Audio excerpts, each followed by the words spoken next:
be back, and I'm back. Currently standing in a puddle of water in Rome. Um, we're going to use the sewer system to get to where I want to go, which is the Tiber Island hideout, real quickly. So this is Assassin's Creed Brotherhood. Our main character, Ezio, has grown up a little bit. Actually, quite a few years has passed since we first met him in Assassin's Creed 2. He has taken his quest to Rome and his fight against the Borgias. Thank you. And we've added a few pieces of art, it appears, to our collection, which is why they're popping up over there for us. Right now, we are in our hideout. I miei omaggi, maestro. And we have recruited other assassins. Some of them talk to us, some do not. She's very, very concerned about her gauntlets right now. Similar to our house in Monteriggioni, this room also carries all of our weapons. And then we can put, I think, feathers. Yep, feathers in this box. Down here is where we do our initiation rituals into the Brotherhood, and those are, I believe, sarcophagi, coffins of important people to us.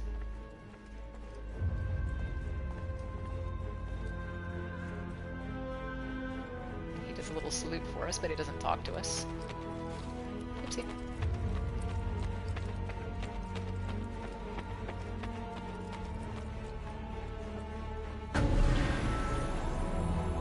Oh, right. I've got assassins out on mission right now. And there's more of Leonardo da Vinci's machines in here. So this right here was his tank.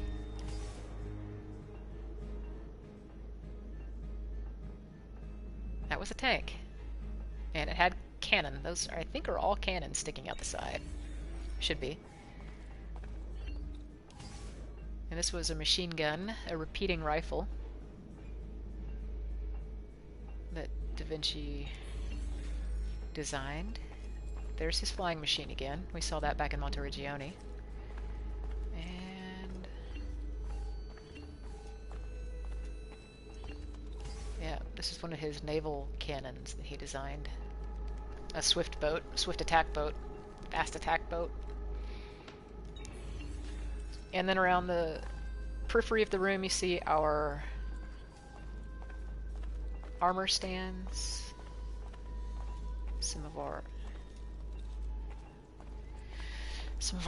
assassins, more art.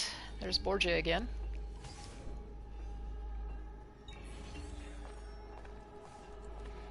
That's Lucrezia Borgia.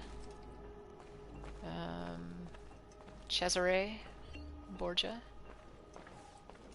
I forget who this dude was. Baron de Valois. Right. Raphael. Also one of my favorite Renaissance artists. Titian, Caravaggio.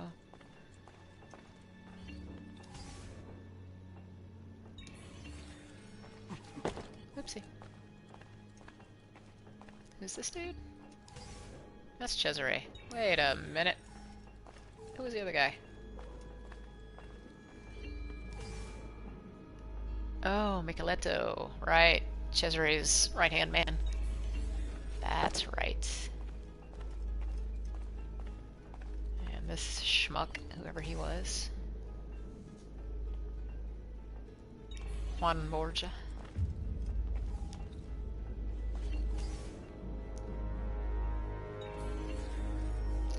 Okay, anywho, so this is our hideout in Rome. Now we can go to some famous locations. Let's decide where we want to go. Piazza del Popolo, the Mausoleum of Augustus, the Pantheon is great. Let's go to the Pantheon. Yes, I'm sure. on the cruise that I took my mother, we went from Florence, we took a drive inland to Pisa, and we saw Michelangelo's, I think, Hereditary Estate or something like that, I forget. Then we went to Rome, and in Rome we got to go see the Parthenon, and it was amazeballs. I was just floored.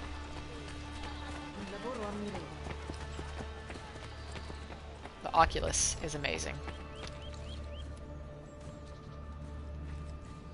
And are the doors on it? No, there's doors on it now. Hi, kitten. Good boy.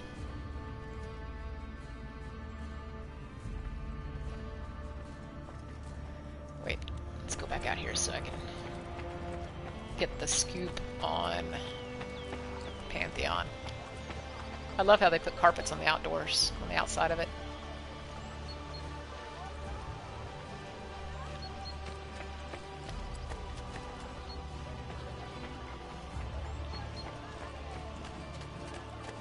We've got the ancient Roman, 90-degree angle architecture up front, but then the Parthenon itself, sorry, Pantheon, not the Parthenon. Sorry, ladies, didn't mean to hit you. Is more round in the back. You're not getting very far. Oh, never mind.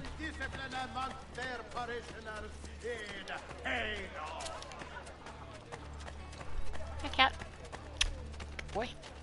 Excuse me, pardon, excuse. Yep. And then that is the Parthenon.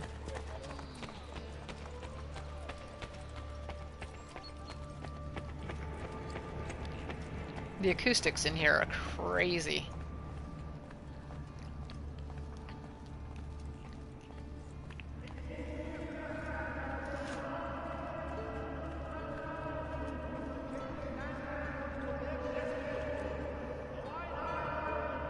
It's beautiful. Anywho, let's run over to the Colosseum, I think. Maybe the baths. Oops, gotta go this way. There it is.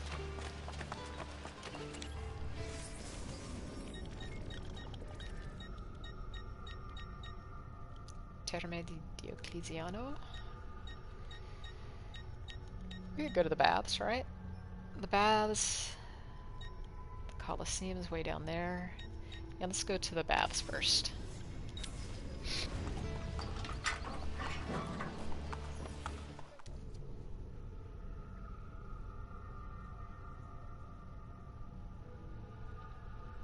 Our cruise ended up in Rome, so we stayed an extra 4 days in Rome to explore, but I know my mom wanted to go see the Vatican, so we definitely did the Sistine Chapel tour through the Vatican, St. Peter's and things like that. We did not get to spend a lot of time around the old, ancient Rome. I wish we'd had more time, but I definitely would have been to go see the baths if I could. So perched atop Viminale Hill, the Terme di Diocletian were the most lavish of all imperial baths, built during the height of the Roman Empire. Like the rest, they remained operational until the Goths cut the Roman water supply in 537.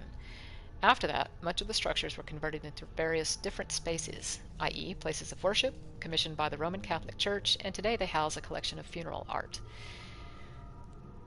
It just goes to show, rest and relaxation lead to sin and death. Or maybe that if you fill up a tomb with water, it makes a brilliant swimming pool. Yeah, thanks for the exposition on that.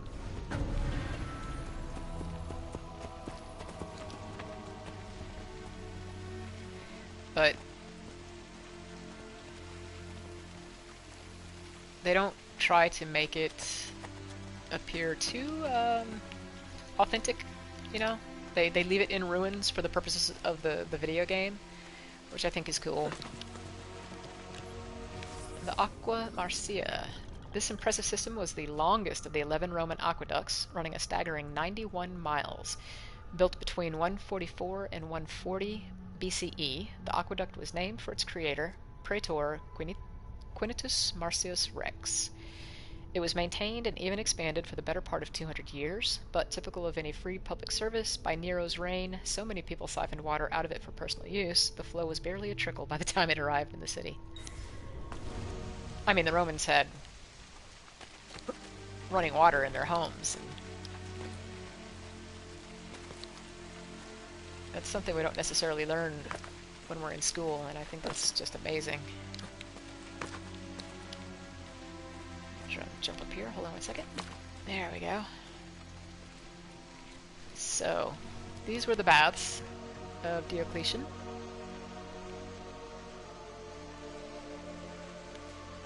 And then... Oopsie. Sorry about that.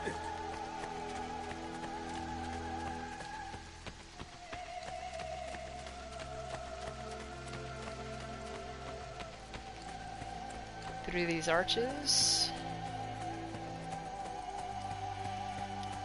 Where shall we go? We shall go to...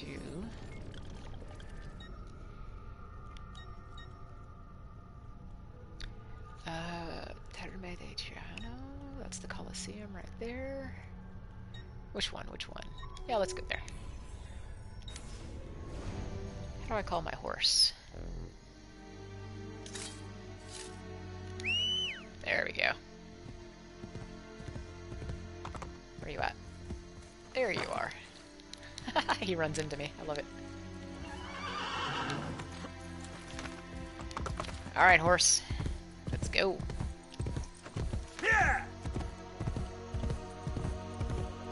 Oops, don't go that way. Fall off the cliff.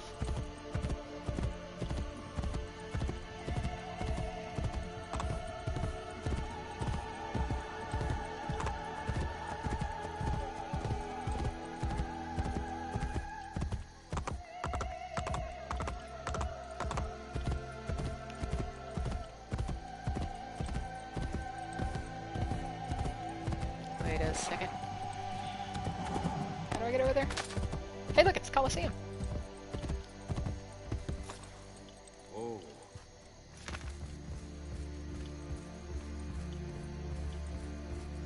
Dang it. I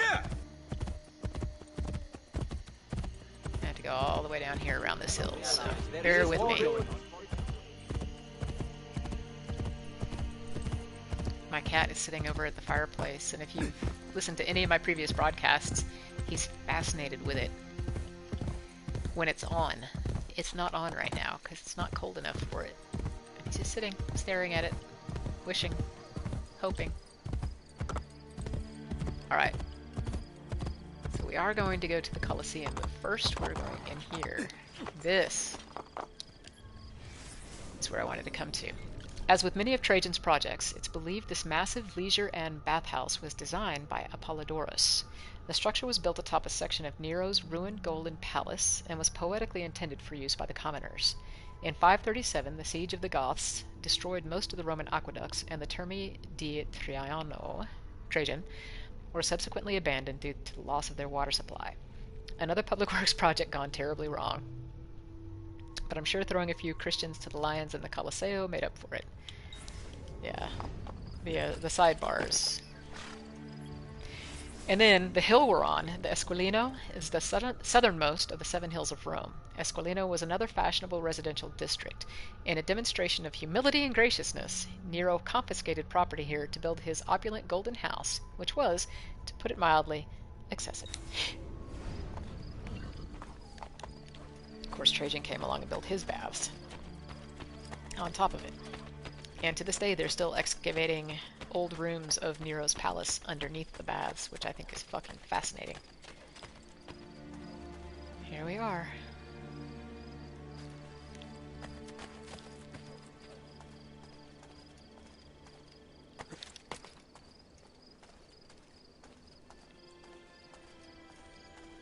Can you imagine those things would have been filled with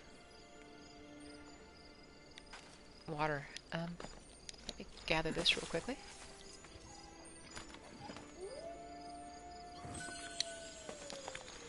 That L over there is Leonardo da Vinci. I can go see him. The Assassin's Creed symbol behind me, there is a thing where I can deal with my assassins, but I'm not going to do that right now because we're really just... There's something up top there. How do I get it? You see it glowing? Oh, it's a Borgia flag, isn't it?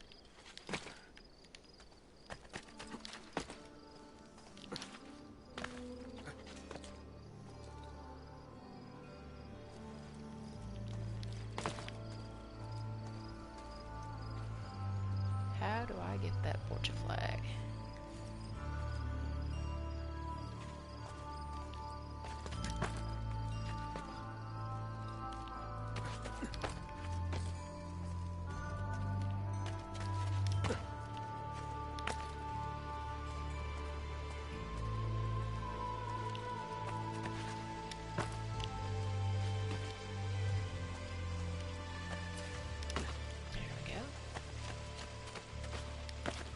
Hey. Thank you.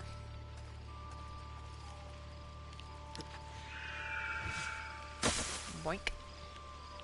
Alright. So, there's more baths up there, and there's another flag on top of that. Not bath, but the aqueduct. There's another flag up there I need to get. You can see it glowing at the top there. In the meantime, we're going to go over to the Colosseum now. Because you can climb the Colosseum, and that is another one of the tallest leaps from this game that you can get. It scared the crap out of me the first 100 times I did it. Wait. Aha. Thank you. Good kitten. Good boy. You're too cute for school.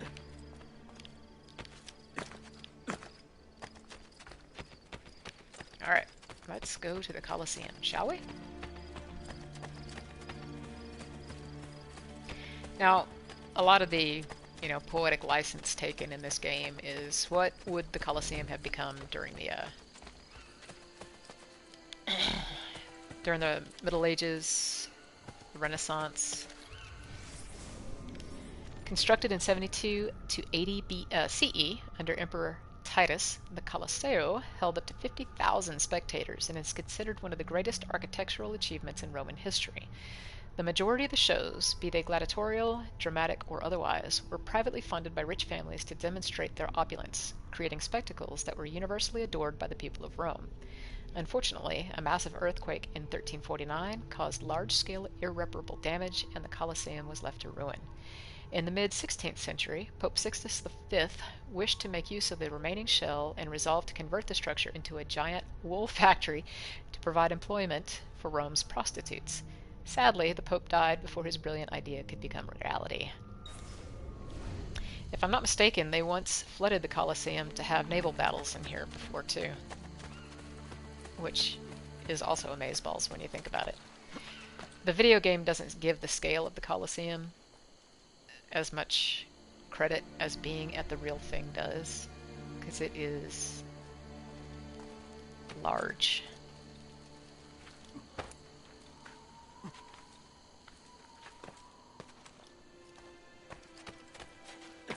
And there's all these random people hanging around. Randos. Uh-oh, wait a second. There's where I want you to go.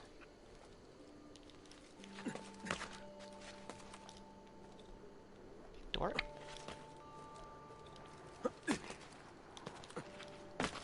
Hey.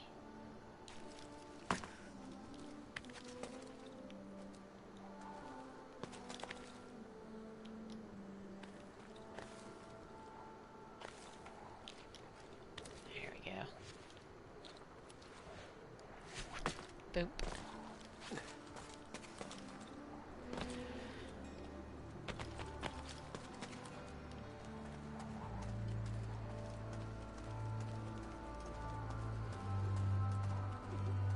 Bizarre.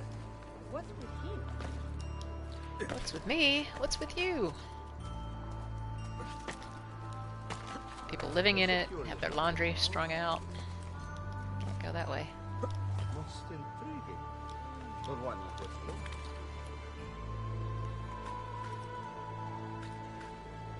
There we go. I suppose I should find a way to stay in shape too. I suppose I should find the way to stay in shape too. Yes, you should. No. Gotta go this way.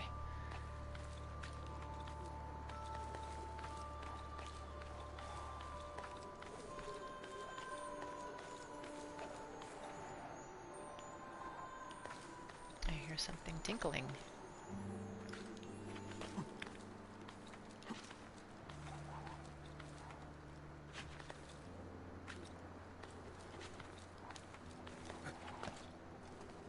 Oh boy.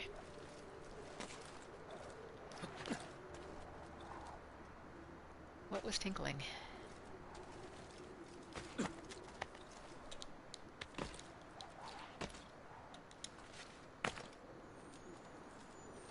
Ah, that's what it was. Our poor guy. He's so old in this game that when he jumps and has a hard landing, he grunts.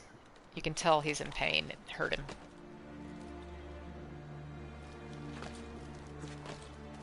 Alright, so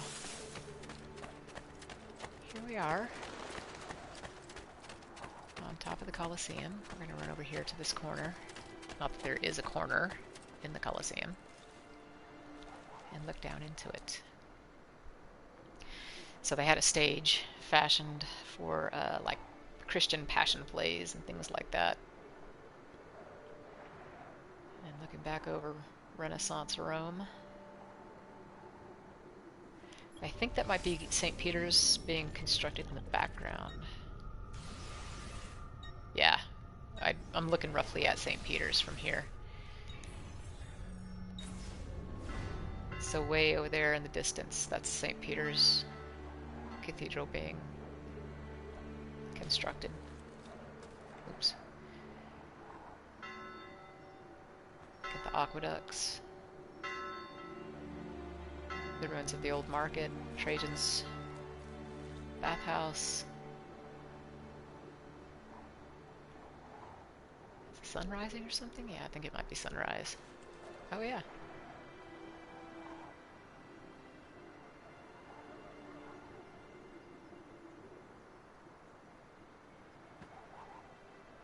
Sunrise on the Colosseum.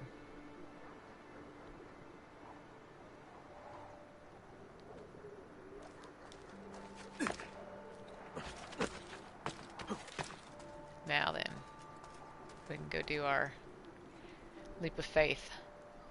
Ready? Here we go. Ooh, yeah. Feel that.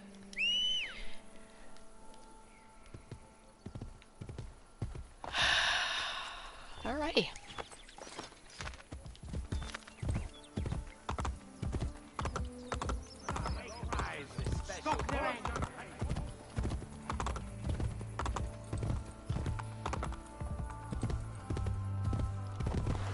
Let's see, there are other people that we can go see. There he is, Copernicus. We have missions that we can get from Copernicus. I don't know if I've done these yet, though. As I said, we also have missions from Leonardo da Vinci. Leonardo. Assassination contract? Nah. And then, of course, the Vatican up here in the top left, which we will go see now. Just need to find a tunnel entrance. Right there. Aspetta. Good horse.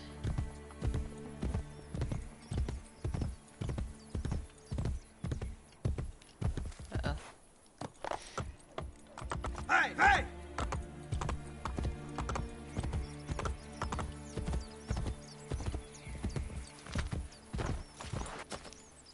There we go.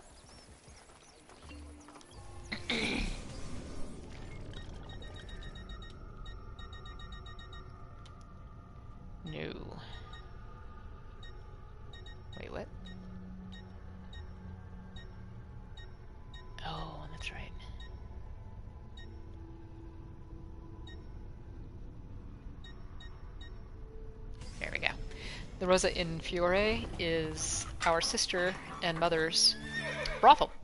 Not that they, not that they are prostitutes, but they run a brothel because it's one of the best ways to get information in the city.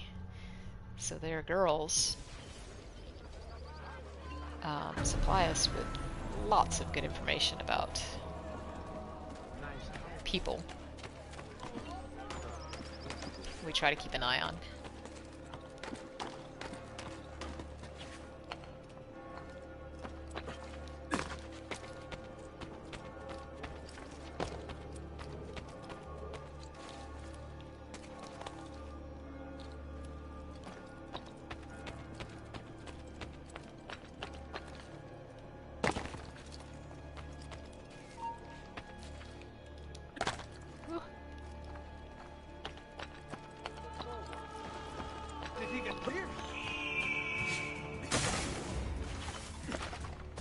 Yeah.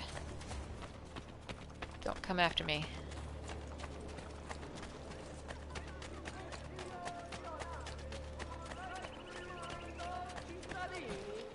Oh, cittadini. Excuse me. Pardon, excuse me. Thank you. Oops.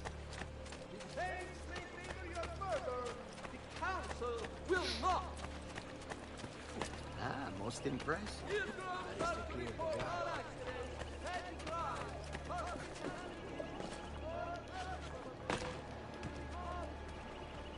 Okay, so in order to get into St. Peter's, we have to cross the Ponte Sant'Angelo. The bridge was built to cross the Tevere, the Tiber, from the city center to Hadrian's freshly completed mausoleum, which later became the Castel Sant'Angelo. In 1450, its balustrades buckled due to a surging mob of pilgrims making their way to the Basilica San Pietro, leading to a mass drowning. Later, in the 16th century, the structure was used to display the bodies of executed men to the public. But because it's in red, we can't get across without fighting these guys, so we just don't even we don't bother.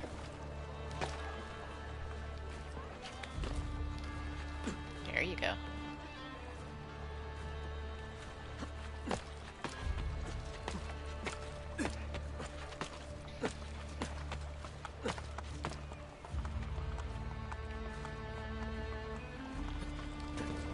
Oops.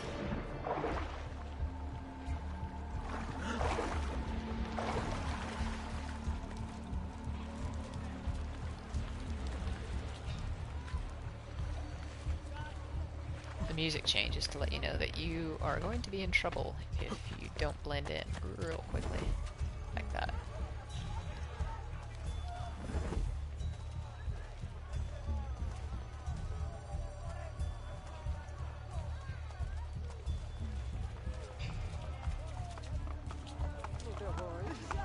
I just have to do this until I get past that guard up there to my left.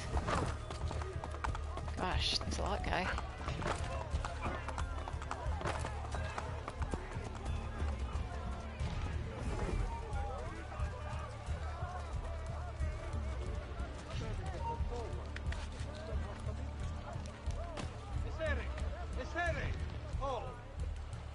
Whoa, it's a novel way to get about, I suppose. Ah, that's a curious way to get about.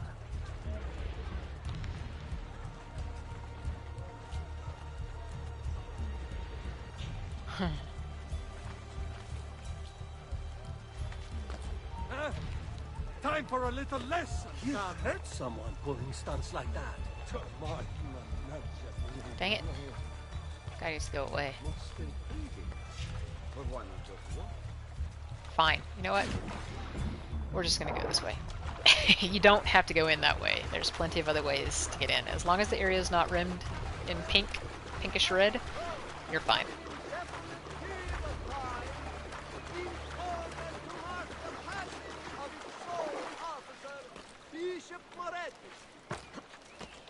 There we go. Now, I can pay this guy.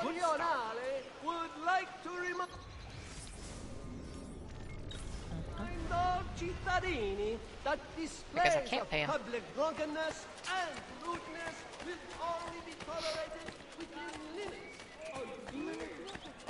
Everybody wearing those hats and those things, they're all church officials. Oh my god, 3 loot players! No! Get the fuck away from me, guys! You guys suck.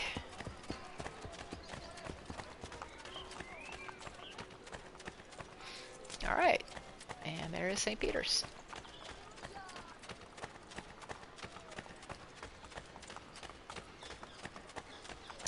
Ooh. I have to get that flag real quickly.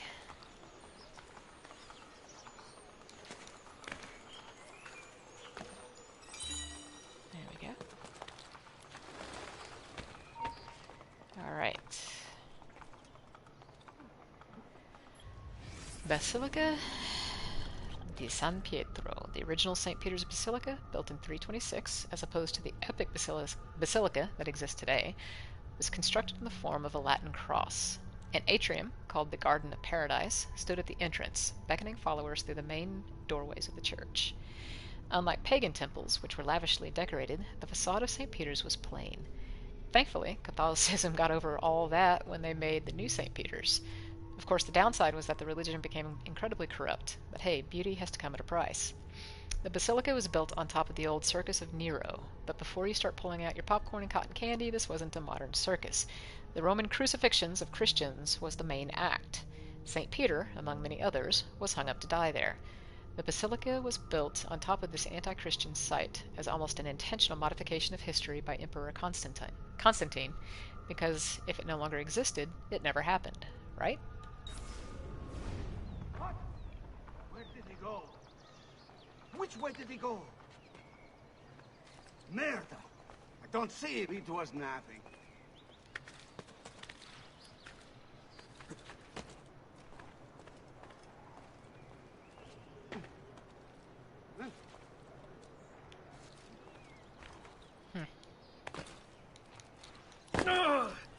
See what I mean? He groans so loudly when he just falls from a short distance because he's old and his bones creak.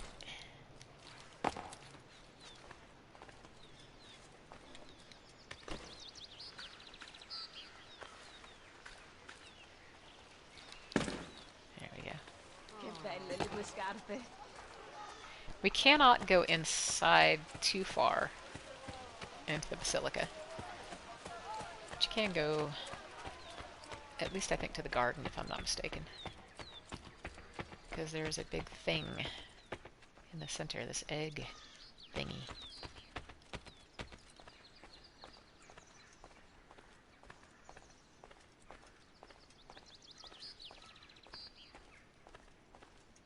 I don't know what it was for, but it looks like an egg.